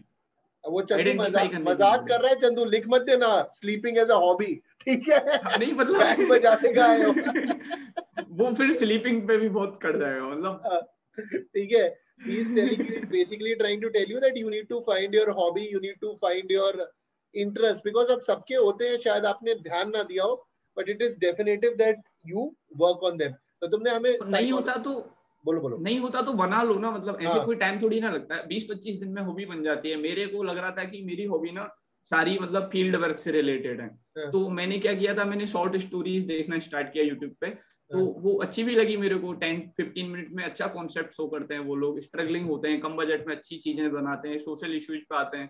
तो हाँ, मैंने ऐसे 20-25 शॉर्ट फिल्म देखी, तो हाँ, उनके बारे में फिर मैंने 1-2 पन्ने लिखे कि इससे क्या होता है, मतलब क्यों होनी चाहिए शॉर्ट फिल्म का कॉन्सेप्ट, क्यों रखना चाहिए, कौन कौन सी अच्छी स्टोरीज हैं। तो बहुत सारी शॉर्ट फिल्म्स हैं, तो अब उसमें कोई ज्यादा टाइम नहीं लग रहा, आप 15 मिनट तो दे सकते हो दिन में, 20 दिन के लिए आप 15 मिनट दे दो तो हॉबी बन जाएगी ऑटोमेटिक, और तो आप ये बोल सकते हो। तो शॉर्ट फिल्म्स देखने के लिए, बट देन जो भी चीज आप लिखते हो उसको बड़ा डिटेल में इंटरव्यूइंग ऑफिसर आपसे पूछेगा, आपके साइकोलॉजी के साथ जज होगा, यस ठीक है, कि आप जो बोल रहे हो वो एक्चुअल में है कि नहीं। पीआईक्यू का फॉर्म भरते वक्त मैंने बहुत सारे हाल फिलहाल में वीडियोस देखे, आई डोंट नो तुम्हारे साथ हुआ है, जहां पर एक दूसरे का पीआईक्यू कॉपी कर रहे होते हैं, भाई तूने क्या लिखा है, भाई तूने क्या लिखा है, देखा है तुमने ये? पीआईक्यू कैसे कॉपी करेंगे मतलब कुछ, आप 10th का स्कूल का नाम थोड़ी ना कॉपी कर सकते हो, कि अरे वो पेरेंट्स क्या हॉबीज करते हैं इंटरेस्ट वो और भी। स्पोर्ट्स कॉपी करते हैं। वो सेकंड वाला पेज है उसमें भी, मतलब वो फिर प्रॉब्लम ही होगी, मतलब आप प्रॉब्लम क्या, कैसे होगी चंदू बताओ? प्रॉब्लम सर आप कैसे, कोरिलेशन ही नहीं आ रहा ना आपका कहीं भी करेक्ट किसी करेक्ट। चीज का, और फिर आप उसको जस्टिफाई कैसे करोगे। ऐसा तो है नहीं कि मैंने लिख दिया तो पूछा नहीं जाएगा, तो वो तो कंफर्म तो करेगा ही ना, बस सामने वाला बंदा अगर आपको इतनी बड़ी मतलब कुछ अपॉर्चुनिटी दे रहा है, इंटरव्यूअर बैठा है वहां पे, एटलीस्ट 45 मिनट तो एंटरटेन करता ही है वो, कैसे भी मिनिमम करेगा, तो वो कहीं ना कहीं क्रॉस वेरीफाई करेगा ही। तो आप ऐसे सुपरफिशियल तो मतलब मेरे को नहीं लगता चलेगा। ठीक है। चंदू तुम मतलब घर पर भी काम में सपोर्ट करते हो, तो एक नॉर्मल दिनचर्या तुम्हारी क्या रही प्रिपरेशन के टाइम पे, कि पूरा दिन तैयारी कर देते कि घर पर सपोर्ट भी करना होता था, खेत में भी जाना होता था, क्या रूटीन रहता था? नहीं सर, अभी तो मतलब मैं प्रिपरेशन के टाइम पे हम सब भाई बहन जयपुर ही रहते थे, मतलब हाँ, दो मेरे कजिन हैं, मतलब एक तो, और हम 4 भाई बहन हैं, तो हम लोग यहाँ पे रेंट से रहते हैं। तो फिर मॉर्निंग में तो ये थोड़ा पढ़ लिया, फिर उनकी रिगार्डिंग भी कुछ काम होते थे। ऐसे स्पेसिफिक मेरा हार्ड ये शेड्यूल नहीं था कि 8 बजे फिक्स बैठना ही है, 9:30 बजे उठना ही है, मतलब आपको जब टाइम मिल रहा है आप तब पढ़ ही रहे हो। बट ऐसे भी नहीं था कि मैं कुछ काम नहीं कर रहा हूँ, एक्चुअली मेरी रिपोर्टिंग थी 9 सितंबर को, मैं यहाँ से निकला था 8th को जयपुर से, क्योंकि ट्रेन वगैरह बहुत कम थी उस टाइम पे, और मैं मेरे भाई को एग्जाम दिलाने एक्टिवा से लेने गया था अलवर। वो स्टेट लेवल का एग्जाम होता है कॉलेज एंट्रेंस के लिए, तो वो 150 किलोमीटर दूर है, तो ऐसा नहीं है कि आप ऐसे भाग नहीं सकते, क्योंकि मैं यहाँ पे अकेला था, पापा पंजाब थे, तो आपको वो चीजें भी करनी पड़ेंगी, ऐसे नहीं हाँ नहीं मैं पढ़ रहा हूँ तो सारी चीजें नहीं, आप खुद का देखो। बाकी फिर मेरी सिस्टर भी मेरे से छोटी है, तो उनका भी कॉलेज का बाकी बाहर के काम भी रहते हैं, और मेरा भाई भी है, वो 12th में था उस टाइम पे, तो अभी उसका 12th हो गया है, अभी वो प्रिपेयर कर रहा है एनडीए के लिए भी, तो उसकी भी डाउट्स वगैरह होते हैं। तो वो सारी चीजें आपको ना बैलेंस बना के चलना पड़ेगा, आप ऐसे स्ट्रेट नहीं हो सकते कि हाँ भाई नहीं, कि हाँ वो ब्रूटल वाला होता है ना कि कुछ नहीं है मैं बस मेरा काम करूंगा, वो नहीं चलेगा, मतलब कहीं ना कहीं वो डिमांड नहीं है उस एग्जाम की, वो एक करेक्ट। मतलब ये आप। ये आप देखिए, जैसे हम ग्रुप प्लानिंग एक्सरसाइज में अपनी प्रायोरिटीज को डिसाइड करते हैं, तो इसी तरीके से चंदू को भी अपनी, ये नहीं कि सिर्फ वो सेल्फिश हो सकता है, एंड सेल्फिश लोगों को तो आपको पता ही है एसएसबी में क्या होता है, तो और इसीलिए वो आपसे एसएसबी में पूछते हैं भाई आप घर पे क्या रिस्पॉन्सिबिलिटी लेते हो अपने भाई बहनों की तरफ, तो आप देख ही रहे इज अ एग्जाम्पल वेयर ये इज चीजें टेकिंग। वेरीफाई भी की थी मेरे से उन्होंने करेक्ट करेक्ट। इंटरव्यू में, मतलब कि आप भाई बहन की कैसे हेल्प करते हो, उनके लिए क्या, तो भाई क्या क्या स्कोर रहा 12th में, उनका एनडीए का एग्जाम उसने दिया है तो क्या मार्क्स आए, तो अब वो सारी चीजें अगर मेरे को नहीं पता होती तो वो कहीं ना कहीं फंस ही जाता है। बहन का जो कोर्स है वो मतलब डिसेबिलिटी एजुकेशन में है, जो डिसेबल बच्चे होते हैं उनकी टीचिंग के लिए, तो उसमें क्या क्या नॉर्मल कोर्स से कैसे डिफरेंट होता है, ये सब कुछ पूछा गया था। तो अब मेरे को नहीं पता होता, मैं इन्वॉल्व नहीं होता, तो वो कहीं ना कहीं फिर वो डाउट रेज हो जाता मेरे स्टैंडर्ड पे। करेक्ट। तो अब ये देखिए, लाइक जो मैं बात कहना चाह रहा हूँ चंदू ने बोल ही दिया, that you need to work with the priorities, taking care of everyone, and that is why they also see in the SSB. भैया कल को आप जब रेकमेंड करके ट्रेनिंग करके आगे जाओगे तो अपने बारे में सोचोगे कि सबके बारे में सोचोगे, and that is what entire हम आईएमए क्रीडो के अंदर भी उस बात को देखते हैं। तो चंदू, मूविंग टुवर्ड जीटीओ में ग्रुप डिस्कशन और ग्रुप प्लानिंग, ग्रुप डिस्कशन और लेक्चरेट में करंट अफेयर्स और नेशनल अफेयर्स की काफी इंपॉर्टेंस है। तो तुमने ये तैयारी कैसे करी थी? सर उस टाइम पे जो सबसे ट्रेंडिंग टॉपिक था सितंबर में, अकॉर्डिंग मेरा जो जीडी आया था, फर्स्ट जीडी था, वो जो करंट गवर्नमेंट के डिसीजन इन्होंने लिए हैं 370 पे था, और एक सीए और ट्रिपल तलाक, तो तीनों ही मतलब बहुत सेंसिटिव टॉपिक थे। तो अगर आपके पास में अगर डेप्थ नॉलेज नहीं है तो आप कहीं ना कहीं आउट हो जाओगे, क्योंकि उसमें ये नहीं है कि कुछ लोग बोल रहे थे कि नहीं उसमें सिटीजनशिप चली जाएगी, तो अब आप कोर्सेज आपके काफी हेल्पफुल रहे उसमें, वो द हिंदू वाले, मतलब उसमें ये है कि अपन आप फैक्ट्स वगैरह पे ज्यादा काम कर रहे होते हैं, और फिर अपने को काउंटर फैक्ट्स भी मिलते हैं। आप चीजें पढ़ तो रही हो, बट उसमें कि ये कि डाउट भी रेज हो रहे हैं, उनको भी अपन काउंटर करके साथ में चल रहे होते हैं। जैसे मैं न्यूज़पेपर खुद से पढ़ रहा हूँ, तो अब मेरा वो जो काउंटर फैक्ट आएगा, हो सकता है मेरे माइंड में वो क्लिक ही ना हो। अगर जैसे क्लास में हूँ तो वो कोई ना कोई बंदा तो पूछेगा 150-100 बंदों में से, तो फिर उसको आप उसका क्वेरी सॉल्व करोगे तो वो भी समझ में आ जाता है, हाँ ये ऐसे होना था और इसका ये चीज ऐसे, तो वो चीजें काफी हेल्पफुल होती हैं। तो वरना, और उसके बाद में तो आपको वो तो करना पड़ेगा, खुद को ही चीजें सीखनी पड़ेंगी। जीडी के लिए भी ये रहता है कि बहुत सारे लोग वही पॉइंट्स रिपीट कर रहे होते हैं, और जीडी के लिए एक अप्रोच भी सही होनी चाहिए। जैसे हमारे जीडी में क्या हुआ था, मतलब ऐसा भी नहीं है कि आपको पॉजिटिविटी के चक्कर में ये सब करना है, जो रियल सिचुएशन है, जो फैक्ट्स हैं, आप उनको प्रूव करो, कोई दिक्कत नहीं आती। सेकंड जीडी था मेरा, वो उस टाइम पे बॉलीवुड में सुसाइड के लिए था, तो उसके मेन रीजन क्या है, नेपोटिज्म है, ये वो 3 लीड थी, तो मेरे को एक ही लीड याद है, तो वो भी था। तो उस टाइम के अकॉर्डिंग सारे सेंसिटिव टॉपिक थे, अगर आपको कहीं सुपरफिशियल या सैलो नॉलेज है तो आप फंस जाते, बट अगर आपने सही चीजें पढ़ी हुई हैं ढंग से, अगर आपको सब कुछ आता है, तो ही आप मतलब स्टैंड कर पाओगे। चंदू, जीडी में 3 लीड्स दी जाती है, हमें तीनों लीड्स यस, पर बोलना चाहिए कि जो हमने लीड चूज करी है उस पर स्टिक रहना चाहिए? आपने क्या चूज करी है सर, वो तो तीनों पे दिए तो तीनों पे डिस्कशन होगा। वो ऑब्वियस सी बात है कि जैसे मेरा था कि उन्होंने बोला था कि करंट गवर्नमेंट ने जो डिसीजंस लिए हैं उनके बारे में आपको डिस्कस करना है, वो सही है या गलत है। तो अब ये थोड़ी ना है कि मैं ओनली 370 पे डिस्कस करूंगा, ट्रिपल तलाक पे नहीं डिस्कस करूंगा। बस ये कि आपको कि डिस्कशन को ना पार्टिसिपेशन और कंट्रीब्यूशन वाला डिफरेंस याद रखना है, कि पार्टिसिपेट तो पूरे 8 या 10 लोग कर रहे होते हैं, बट वो कंट्रीब्यूट कौन कर रहा है, वो बंदा ऑटोमेटिकली लीड कर जाएगा। बार बार पीपीडीटी के अंदर, जीडी में बहुत सारे कोचिंग सेंटर्स और यूट्यूब पे इनिशिएट करो, इनिशिएट करो, और इनिशिएट करके वो ऐसे बोलते हैं, gentleman this is the topic और यही करब। इनिशिएशन में, हाँ एक मिनट, इनिशिएशन में मेरे को लगता है कि आपको कम से कम 30 सेकंड से लेके 1 मिनट तक टॉपिक पे बोलना चाहिए, then only you need to initiate, otherwise आप बोल के फुसफी बम हो जाओगे तो कोई फायदा नहीं है। इससे सेम मतलब इनिशिएट वाला आपने अगर बोल ही दिया तो मेरे को याद आया, हाँ, जो सेकंड जीडी था ना मेरा, वो सुसाइड से रिलेटेड था, इंडिया में जो बढ़ रहे हैं, तो उसका इनिशिएट मैंने किया था, क्योंकि उसके उस टाइम पे क्या था, एनसीआरबी 2019 का वो डेटा आया था सुसाइड से हाँ, रिलेटेड, हाँ, तो उसका मैंने ऑलमोस्ट 1.5 मिनट तक इनिशिएट मैंने किया था, और मैंने बोला भी था पूरा। तो उसमें ये था कि अपने फार्मर सोशल इश्यूज की वजह से ऑलमोस्ट 32% सुसाइड होते हैं, स्टूडेंट 12% सुसाइड होते हैं, फार्मर 12% सुसाइड होते हैं, उसके बाद में आप मेडिकल इश्यूज की वजह से इतने सुसाइड होते हैं। तो फिर मतलब उसको आपको रिलेट करना है कि सुसाइड का ट्रेंड बढ़ रहा है, अपनी मॉडर्न सोसाइटी मतलब एलियनेट होती जा रही है ग्राउंड रियलिटीज से, उसका इफेक्ट भी है, तो आपको कहीं ना कि वो करना पड़ेगा, वरना आप इनिशिएट करके ये नहीं कि जेंटलमैन जीटीओ सर ने टॉपिक दे दिया आ जाओ डिस्कस करते हैं, तो ऐसे नहीं होने वाला। तो वो फालतू अटेंशन सीकिंग हो गया वो, और आप जितना कम अटेंशन सीख करोगे अननेसेसरी अपनी तरफ से, वो उतना फायदा रहेगा। अगर आपको अटेंशन वो ऑटोमेटिक मिल जाएगा, अगर आप कहीं कहीं क्रेडिबल हो। मेरा 8 लोगों का ग्रुप था हमारा, तो 8 में से 4 मेरे को जो कमांड टास्क होता है 4 लोगों ने कॉल किया था, तो वो अटेंशन ऑटोमेटिक मिल जाता है। जब मेरा सीटी चल रहा था कमांड टास्क, तो मेरे साइड वाले जीटीओ थे वो आ गए थे वहां पे साथ में, तो वो अटेंशन ऑटोमेटिक मिल जाता है अगर आप वो कर रहे हो कहीं परफॉर्म। तो ऐसे आपको अननेसेसरी सीख करने की जरूरत नहीं है कि आप जो उन्होंने इंस्ट्रक्शन दे दिया उसमें आप दोबारा से क्वेरी पूछ रहे हो, नहीं सर ये कैसे होगा, मतलब वो अननेसेसरी वाला है कि आप ज्यादा से ज्यादा वो कर रहे हो, हाईलाइट होने का ट्राई कर रहे हो। तुमने कमांड टास्क की बात करी, तुमने अपना कमांड टास्क बहुत कम टाइम में करा था, करेक्ट?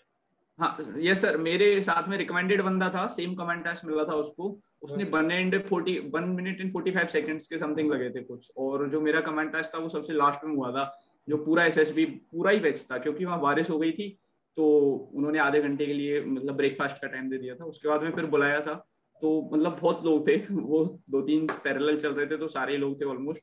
और वो अच्छा हुआ था, मतलब मेरे जीटीओ ने ये बोला था कि वाओ इट्स मैजिक। तो मेरे को काफी अच्छा तुमने कितनी लगा। देर में कर लिया था? Almost sir 40 second. तो देखो, एक रेकमेंडेड कैंडिडेट को करीबन 2 मिनट लगे और अपने चंदू ने 40 40 सेकंड के अंदर अंदर कर दिया। वो फिर वही सारी चीजें वही काम आई, अगेन वही कि आपको कहीं पता नहीं होता कि ये चीज कहाँ काम आने वाली है। हाँ, अब मैंने जो कॉलेज में सीखा था प्रोजेक्ट्स में, जो मतलब इधर उधर दिमाग लगाते घूमते थे, जुगाड़ लगाते थे, वो सारी चीजें कहीं ना कहीं ऑटोमेटिकली काम आ जाती हैं। अब वो ऐसा नहीं है कि आप ये सोच के नहीं कर सकते, नहीं भाई कि मैं आज ये करूंगा तो मेरे तब काम आएगा। आप जो अपने सराउंडिंग में हो रही है चीजें, आपके पास में जो है उसमें इन्वॉल्व होते रहो, और मतलब जो मेन गोल है उसका ध्यान रखो। तुमने ये फट्टा बल्ली इसकी अलग से प्रैक्टिस करी थी? नहीं सर, वो आपका कोर्स था, उसमें भी 2 ही क्लास हुई थी उस टाइम पे। आपका हाँ कोर्स तो अक्टूबर में खत्म हुआ था, तो हाँ। मतलब वो बस नेचुरली आ ही गया था।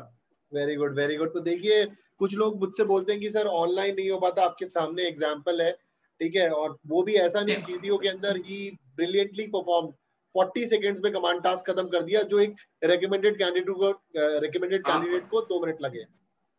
जीटीओ सर इतना अच्छा था कि मतलब मेरे जो साथ में मेरा फ्रेंड था रौनक, आपको बताया मैंने, हाँ उसने मेरे को गारंटीड लिख के दे दिया था जीटीओ वाले दिन कि अगर तेरा सिलेक्शन नहीं हुआ तो मैं प्रिपरेशन छोड़ दूंगा सारी और पापा की शॉप पे जाके बैठ जाऊंगा। तो वो कहीं ना कहीं उसने भी ऑब्जर्व ही किया था। तो हाँ, वो पता चल जाता है, एक जीटीओ ही ऐसा टास्क है जहाँ पे आप अपनी ऑब्जर्वेशन कर सकते हो और दूसरे की भी, कि हाँ, हाँ भाई ये क्या परफॉर्म कर रहा है और कैसे कर रहा है, हाँ, तो इसके चांसेस क्या है। बाकी टास्क में आपको पता नहीं चलेगा कि हाँ। हाँ इंटरव्यू में कि हाँ मैं कैसे था क्या था। और स्टोरेज में भी आप खुद को जज नहीं कर सकते, और बाकी में भी कहीं भी नहीं कर सकते, बट जीटीओ में ना चीजें पता चल जाती हैं कि सामने हो कैसे रही है ना, परफॉर्म कर रहे हो। हाँ चीजें वो सामने सामने हो हो रही रही है सबके, और फिर रेस्पॉन्स भी तुरंत मिल जाता है ना। अब जैसे कमांड टास्क में मेरे जीटीओ सर ने बोला, है। और जीडी में भी उन्होंने यही बोला था कि आपका मतलब जो ग्रुप का जीडी है बहुत अच्छा रहा। मतलब हमारा एक बंदा था जो लॉ के लिए कर रहा था, एमएस लॉ में कर रहा था, एक मैं था वो था, और एक बाईजूस से था, तो मतलब 3-4 लोग थे, अच्छा डिस्कस किया था हम लोगों ने। तो वो ऑटोमेटिकली उन्होंने अप्रिशिएट किया था। और हमारा फ्रेशर बेस था, मतलब स्क्रीन आउट के बाद में वो फ्रेशर ही कंसिडर करते हैं स्क्रीन आउट बंदों को हाँ, आगे वाले प्रोसेस के लिए। तो करेक्ट। उन्होंने बोला बहुत अच्छा जीडी हुआ है, तो वो भी फर्क पड़ता है। तो मैं चंदू की एक छोटी सी कहानी सुनाऊंगा। ये रेलवे स्टेशन में जब इस एसबी के लिए उतरा, तो आई थिंक इसका ये पूरी कहानी बताएगा। कॉलेज का कोई दोस्त था जिसकी बड़ी अच्छी इंग्लिश थी। उसने चंदू से सीधे जूनियर था मुंह बात सर तक मेरा नहीं वो। करी, मेरे को बताने दे, ठीक है, कि उसने हाँ। चंदू से सीधे मुंह बात नहीं करी, अरे ये तो गवार सा लड़का है, गांव का है, ये क्या कर लेगा, ठीक है। और फिर भैया जब चंदू पहुंचा अपने एसएसबी के बाद, एसएसबी में भी इससे ढंग से बात नहीं करा, बट जब चंदू रेकमेंड हुआ, तो चंदू रेकमेंड होकर भी अपना वही डाउन टू अर्थ रहा। क्यों चंदू, सही कह रहा हूं मैं ये? वो सर अब आते हैं वो कूल ड्यूड बन के, ये ब्रो वो ब्रो, तो उसमें क्या है, मतलब आप हो तो दिख जाओगे, मतलब हाँ, ऐसे कुछ। सो किसी को ना मतलब आप, और आपको एसएसबी में भी आपने अगर ये करने की कोशिश की ना कि आप अपनी सोशियो इकोनॉमिक कंडीशन या फिर कुछ भी एक्स्ट्रा नॉलेज उसके थ्रू आप किसी को सप्रेस करने का ट्राई कर रहे हो ना, तो करेक्ट। सबसे ज्यादा शायद हार्मफुल चीज है आपके लिए हाँ, कि आपने एक मतलब एक्स्ट्रा एडवांटेज लेने के चक्कर में आप किसी दूसरे बंदे को परफॉर्म को आप कहीं ना कहीं नुकसान पहुंचा रहे हो। तो वो चीजें बिल्कुल ही बहुत ज्यादा आपकी इंटीग्रिटी पे क्वेश्चन मार्क लगाते हैं। Correct correct correct. तो चंदू, जब रिकमेंडेशन के लिए नाम अनाउंस हुआ, उस वक्त क्या फीलिंग थी?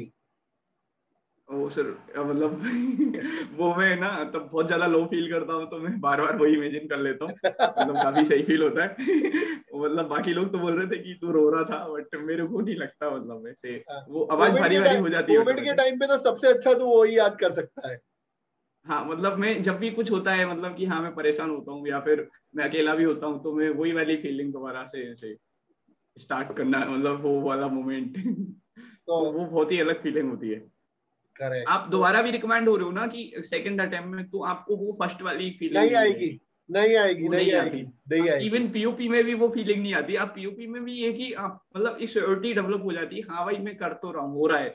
हाँ, वहां पे आपको पता नहीं होता कि कुछ हो रहा है नहीं हो रहा, मतलब कुछ भी नहीं होता, एक नहीं, सडन वो होता है कि हाँ। पीओपी की थोड़ी अलग सी फीलिंग है, बट ये पहला मेजर स्टेप है कि हाँ भाई एंट्री मिल गई है, ठीक है। अब तो हाँ, चलो, मेडिकल तो तुम्हारे हाथ में नहीं, एंट्री मिल गई है, एंड ऑब्वियसली दी यहाँ पे passing out parade is also special, but ये जो इसका पॉइंट ऑफ व्यू मैं समझ रहा हूँ, तो कि वो जो पहला, क्योंकि इस वक्त जब आपकी पीओपी हो रही तब तो आप फौजी बनी चुके होते हो, ठीक है। वो श्योरिटी हो जाती है उस टाइम पे कि हाँ भाई अपना, कि अब तो मिल ही गई ना रैंक, मतलब अब बस ये कि अब जिस दिन पीओपी हो जाएगी उस दिन ये, वहां पे आपको पता ही नहीं होता आपका हो रहा है नहीं हो रहा, तो बहुत करेक्ट सडन फ्लक्स होता है, मतलब फ्लडिंग हो जाती है इमोशंस की। Correct correct correct. और खासकर इतने सारे फेलियर्स, और उसके बाद वो प्लस का साइन लगती है और रिकमेंडेशन मिलते ही, चंदू तूने ये देखा, सोसाइटी और तुम्हारे दोस्त एकदम से तुम्हें बड़ा इंटेलेक्चुअल और डिफरेंट देखने लग जाते हैं, राइट? तूने महसूस करा इस यस बात यस को? यस, ये बहुत ज्यादा बहुत ज्यादा। हाँ और फिर ये एक्चुअली क्या है, सोसाइटी की प्रॉब्लम ही है, मतलब आपको एक दो महीने बहुत अटेंशन रहेगा और उसके बाद में फिर मतलब वो चीजें खत्म हो जाती हैं। अब एक्चुअली आज वो जो इंसिडेंट चल रहा था यूपीएससी वाला, वो आईएएस ने किसी को थप्पड़ मार दिया था, वो आपने न्यूज में देखा होगा। तो उनको क्या है, वो परमानेंट कंटिन्यूस अटेंड वो अटेंशन। अटेंशन चाहिए होता है, तो उसके चक्कर में वो फिर फेम वेम के चक्कर में क्या है, आप अटेंशन वो वाली फीलिंग के साथ में रहो और बाकी चीजों के लिए ट्राई करते रहो, बस वही है। बस ये नहीं कि आप फालतू के अटेंशन के लिए, डेली अटेंशन कहीं नहीं मिलता, बस वो एक मोमेंट होता है। अब बस वो, हाँ मतलब ऐसा नहीं है डेली अटेंशन तो कोई नहीं दे रहा, बस वो ये है कि आपके पास टैग लग गया, ठीक है। बस वही है। तो अभी चंदू अपने भाई के को, भाई का इसका टीएस के एसएसबी भी था, he couldn't get through but he is now preparing for NDA, और ये लगा हुआ है, ठीक है। And I also speak to his younger brother, I am very sure कि ही सेड कि सर बाय द टाइम मैं एकेडमी जाऊं उसको भी एनडीए भेज देना है सर, ठीक है। तो एंड होपफुली हाँ, दैट मतलब हैपेंस। बोलो बोलो। एटलीस्ट वो प्रिपेयर हो जाए, हाँ प्रोसेस समझ जाए, बाकी तो जब मतलब चीजें एक्चुअली क्या होता है कि आपका कोर्स भी है और अपन मतलब है ना, आप जैसे वो जो पजल्स वाला बॉक्स होता है, तो जो पजल्स है मतलब एक तरीके से आप किसी को वो नहीं दे सकते कि पजल्स आप बॉक्स दे सकते हो उसको, बट वो एक्चुअली जब इंटरव्यू के प्रोसेस के टाइम पे उसको राइट पजल उठा के खुद को फिट करनी पड़ेगी वहां पे बिल्कुल जाके। बिल्कुल। तो वो आप में या फिर कोई भी है, मतलब कोई भी कोचिंग इंस्टीट्यूट है, कुछ भी कोई भी बंदा है, वो बस उनको बस ये दे सकता है कि ये पजल आपको शॉर्टलिस्ट करके दे दी है मैंने कि अब ये पजल है जो काम आने वाली है, बट आपको वहां पे फिट तो खुद को करना पड़ेगा, बस ये कि एटलीस्ट उसके पास में वो चीज हो जाए। तुझे मैंने शायद मतलब अपने क्लास में ना, जब हमारा क्लास चल रहा था तो उस टाइम पे मैं महाभारत के काफी एग्जांपल देता था और मैं बोलता था कि दिव्यास्त्र होने कोई बड़ी बात नहीं है, दिव्यास्त्र इकट्ठे कर हाँ लिए, वही वही बट सेम। कौन सा कहाँ चलाना है वो भी आना चाहिए। ये नहीं कि जहां यस पर पाशुपतास्त्र की जरूरत है तुम ब्रह्मास्त्र चला रहे हो, जहां पे नारायण अस्त्र की जरूरत है वहां कुछ और चला रहे हो। You need to know where to use that weapon, ठीक है, राइट? यही बात कह रहे हैं ना? यस सेम सेम, वो मैंने वो पजल वाला बॉक्स वाला एग्जांपल ले लिया आपने, बस वो इंसिडेंट वाला है, वो ज्यादा अच्छा है करेक्ट, एक्चुअली। ठीक है। Chandu, some last few minutes which I want to spend with you, मैं चाहता हूं कि तू जो अपने देसी एस्पिरेंट है उन्हें देसी भाषा में, जो अगर राजस्थान की चाहे वो मारवाड़ी हो जो भी जो आती हो, उनको कुछ लाइन बोले कि ताकि they can relate to it कि भाई हो सकता है, करना पड़ेगा।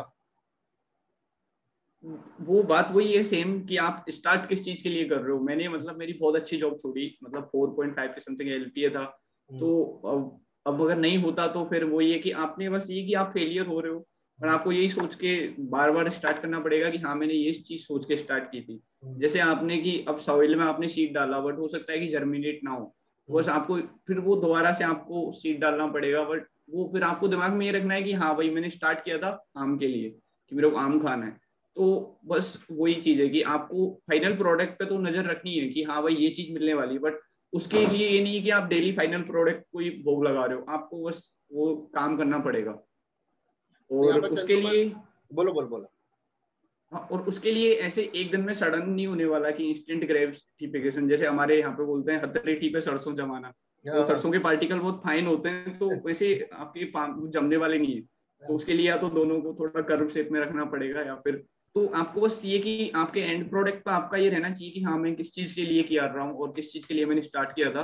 बट ये नहीं कि आप एक अटेम्प्ट में डिमोटिवेट हो जा रहे हो, मतलब आपके स्टेक्स पे क्या है ये आपको पता होना चाहिए। मतलब आपको जो भी वो जो स्वेट एनालिसिस होता है अपना एक तरीके से, वो सारी मतलब आपको ये होना चाहिए कि मैं ये लूज कर रहा हूँ। और ये एक मूवी का डायलॉग है शायद, मेरे को एग्जैक्टली रिमेम्बर नहीं आ रहा है, मतलब अपन रिग्रेट उन चीजों के लिए करते हैं जो अपने से छूट जाती हैं, करेक्ट। जो हाथ में होती हैं उनके लिए रिग्रेट नहीं होता। तो उस वाली चीज का भी साथ में रखना है कि बैकअप ऑप्शन प्रिपेयर रखो साथ में। अब वैसे वो सब लोगों का अपना इंडिविजुअल होता है, बट आपको कॉन्स्टेंट अप्रोच मतलब लगा रहना है, मतलब कॉन्स्टेंटली लगे रहोगे राइट अप्रोच के साथ में तो हो जाएगा। तो यहाँ पर मैं जरा क्लियर कर दूं, ये जो कह रहा है he is talking about plan B, जो मैंने शौर्य विवेक यूट्यूब पे भी डाला, plan B is very important. और ये तो ऑलरेडी आप देखो, मतलब कॉल आ रखी थी एमएनसी से। दूसरा इसने बोला दैट प्रोडक्ट यानी फाइनल रिकमेंडेशन पे नजर रखो, बट उसका कोई फायदा नहीं कि 100% वही नजर है। जब तक आपका 99% प्रोसेस तैयार नहीं होगा, जब तक आप अपनी साइकोलॉजी, अपने जीटीओ आयो पर मेहनत नहीं करोगे, अपने कैरेक्टर पे मेहनत नहीं करोगे, प्योरिटी ऑफ थॉट पे मेहनत नहीं करोगे, if you are not working on the process, तो प्रोडक्ट बेकार ही निकलेगा। जब तक आपकी गाड़ी मैन्युफैक्चरिंग अच्छी नहीं बनेगी, मैन्युफैक्चरिंग इंडस्ट्री, तो you can't be producing Mercedes and Lamborghinis and different cars, ठीक है। आप तब तक नहीं निकाल सकते टाटा सफारी और हिंदुस्तानी गाड़ियां भी, उनकी जो मैं बात करूं, तो आपको प्रोसेस पे बहुत काम करना पड़ेगा। और यहाँ पे चंद्रमोहन ने 12th तक हिंदी में पढ़ाई करी है, उसके बाद इंजीनियरिंग में जाकर इंजीनियरिंग जैसी पढ़ाई को पहले इंग्लिश में समझना, इतना ज्यादा हार्डवर्क है, उसे इंग्लिश में समझा। तो there has been a lot of struggle which this boy has gone through, and tomorrow when he will don the uniform, तो आप सब लोगों को स्ट्रगल के तैयार करना पड़ेगा। आप ये नहीं बोल सकते कि मुझे किसी दिन कोई इंटरव्यू में क्लास में पूछ रहा था कि सर आयो की परमिशन लेकर क्या हम पूरा इंटरव्यू हिंदी में दे सकते हैं। मैंने कहा यार this is not possible in the sense आपको बोलो तो बोलो एक्चुअली मैं ये हिंदी वाला भी क्लियर कर देता हूँ। मतलब मेरे ये इश्यू हुआ था, मतलब कुछ पॉइंट्स हैं जैसे कि वो सडन आ ही जाते हैं हिंदी में। जैसे कि मतलब मैंने जो आप बता रहे थे ना, वो इंजन ऑयल वाला था। मेरे इंटरव्यू ने पूछा था कि मैं पेट्रोल हाथ में लेता हूँ और स्मोकिंग करता हूँ तो उसमें आग लग जाती है, जबकि अपन इंजन में उसके लिए स्पार्क प्लग की नीड क्यों होती है। तो मेरे ऑटोमेटिकली सडन आ गया था कि सर उसमें एक्चुअली वो होता है ना, कंप्रेशन रेशियो ज्यादा होता है। तो ऐसे एक दो लाइन है, कुछ आपकी जो कीवर्ड्स हैं वो आ जाते हैं, कोई दिक्कत नहीं है। बट ऐसे नहीं है कि हाँ भाई आपको शशि थरूर वाली भी रिक्वायरमेंट नहीं है। और आपको बस वो एक कहीं ना कहीं वर्केबल इंग्लिश वाला है कि आपको मैनेज करना पड़ेगा। वही मेजर पवन ने भी इंटरव्यू में बोला है जो चैनल पर है, वही बात आपको चंद्रमोहन भी बोला है कि सर्वाइवेबल इंग्लिश हो, एक दो सेंटेंसेस हिंदी में आ जाए तो चलेंगे, बट पूरा इंटरव्यू या पूरा प्रोसेस हिंदी में नहीं चल सकता है। पूरा प्रोसेस कैसे चलेगा। मेरे को जीटीओ में मेरे को टोका गया था 2-3 बार। जो हमारा पीजीटी चल रहा था, तो मतलब एक्चुअली वहां पे ध्यान नहीं रहता। मतलब वही नेचुरलिटी वाली है कि आप जब किसी दूसरे प्रोसेस में इन्वॉल्व होते हो तो आप प्रिटेंड नहीं कर सकते। बहुत से लोग ट्राई करते हैं बट वो फिर उस प्रोसेस में अपना 100% नहीं दे पाते। तो वो वाली चीजें नेचुरल जो होता है दिमाग में निकल आता है कि भाई ये इधर कर दे। तो वो उन्होंने 1-2 बार बोला था कि gentleman please talk in English, तो वो वाला कि सही है। तो वो है। और मतलब हाँ ठीक है, मैंने जीपी में भी हुआ था मेरे साथ। जीपी में क्या हुआ था कि मतलब एक्चुअली ना मेरा मतलब जो पर्सनल जो था ना सॉल्यूशन, वो मैं बता नहीं पा रहा था। लोग बीच बीच में मेरे को टोकते रहे थे, तो मैंने वो 30-35 सेकंड में पूरा हिंदी में बोल दिया था सडन रिफ्लेक्स में आके। तो फिर मैंने उसको दोबारा से पॉइंट्स वगैरह मैंने मेरे इंग्लिश में भी दिए थे। मतलब ऐसे नहीं है कि आपको फिर वो वाली चीजें कि ऐसे नहीं है कि आपको देखो काम करना है और वो कम्युनिकेट होना चाहिए आपका आइडिया कैसे भी करके। तो वो मैनेज करना है कहीं ना कहीं से, बस वो हो जाना चाहिए। तो अब ये देखो, ये नहीं है कि अपनी साइकोलॉजी हिंदी में लिख रहा था, पूरी साइकोलॉजी इंग्लिश में देकर आया। And Chandu's English, verbal written English is also very strong, पूरा इंटरव्यू दिया। तो ये बोल रहा है कहीं पर तुम अटक जाओ तो तुम हिंदी में बोल दो, but it is important that you come back in the language. वही मैं बार बार आपसे बोलता हूँ कि आप सर्वाइवेबल इंग्लिश तक पहुंचिए, और जहां पर आप अपनी बात को दूसरे को कम्युनिकेट कर सके और वो समझे। यही बात ये भी कह रहा है और बहुत सारे कैंडिडेट्स प्रीवियसली भी कह चुके हैं, ठीक है। तो चंदू ने अपना पूरा एक्सपीरियंस हमारे साथ शेयर करा, and we are just waiting once his joining is coming soon, and then we will see him in the donning the white uniforms of the Indian Navy. So thank you Chandra Mohan for sharing this experience, and आपको जल्दी से जल्दी uniform में हम देखें। Thank you very much and जय हिंद। And ladies and gentleman, please do share and like the video, and आप चैनल को जरूर सब्सक्राइब करें। और अगर आप मुझे अनअकैडमी प्लस पे फॉलो करना चाहते हैं तो संजय कुमार मेरा नाम है, फॉलो करिए। And for taking any courses on Unacademy, all the courses are in the description, and my referral code is Sanjay2 SANJYTWO. So anyway, Chandramohan, thank you very much for sharing, and जल्दी से जल्दी uniform में आपको देखे। जय Hind, bye bye. मैं भी बस वही वेट कर रहा हूँ सर अभी। मतलब 6 मंथ का टाइम हो गया है, मतलब काफी है। बस वो कोविड की वजह से सिचुएशन थोड़ा मतलब, वही केरला में तो वैसे भी फर्स्ट वेव ही नहीं गई, तो सेकंड वेव का तो काफी उधर काफी केसेज हैं। ठीक, तो जैसे ही कंट्रोल होगा उसके बाद में शायद जुलाई जून। और ये फिजिकल ट्रेनिंग में भी खूब लगा हुआ है, खूब साइकिलिंग कर रहा है, फिट है, ठीक है। और इसके एक दो दोस्त भी हैं जिनकी अभी सीएपीएफ और डिफरेंट एग्जाम्स की इंटरव्यूज वगैरह, तो इन्होंने ग्रुप बना के लगे हुए हैं। होपफुली जल्दी से जल्दी हम इस एकेडमी में देखेंगे। ऑलमोस्ट सूख के पतला तो ये हो ही चुका है जेंटलमैन कैडेट जैसा। ठीक है, तो ठीक है Chandu, thank you very much. जय हिंद यार। थैंक यू सर, और मतलब जल्दी मिलेंगे हम। पक्का पक्का, बहुत जल्दी मिलेंगे। Yes sir. I hope you guys enjoyed the video. Kindly like, share and subscribe, and do follow me on Instagram, Twitter and Facebook for dedicated guidance on various defense, CAPF and other examinations. All links have been given in the description. Jai Hind.